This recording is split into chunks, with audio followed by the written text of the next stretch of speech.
Our economy, like other mixed economies, is and has been experiencing a business cycle. We are currently experiencing economic growth, but we've also experienced economic downturns. One very notable example is the Great Depression, wherein the United States, along with other countries, were losing jobs and lots of money after the stock market crash in 1929. It was 1933 and the economy was still in a crisis, so how can the US government get out of this slump? Good evening, ladies and gentlemen. Today we'll focus on an economic policy known as fiscal policy. What is fiscal policy?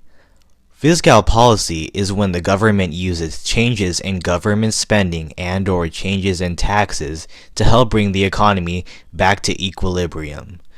Let's use a graph to demonstrate this. With price and real GDP as the axis labels, here we have an economy in equilibrium.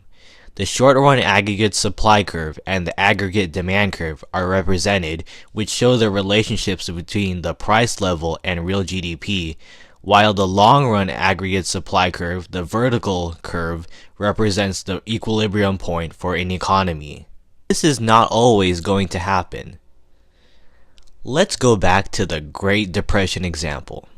The US economy was experiencing a recessionary gap, so the government can choose to implement an expansionary fiscal policy by increasing government spending and/or reducing taxes. This actually happened when from 1933 to 1938, President Franklin Delano Roosevelt enacted several programs known as the New Deal to stabilize the economy. Since government spending is a component of the aggregate demand curve will shift to the right, which brings back the economy to equilibrium. On the contrary, if the economy is experiencing economic growth or an inflationary gap, the government can get involved and implement contractionary fiscal policy by lowering government spending and/or raising taxes.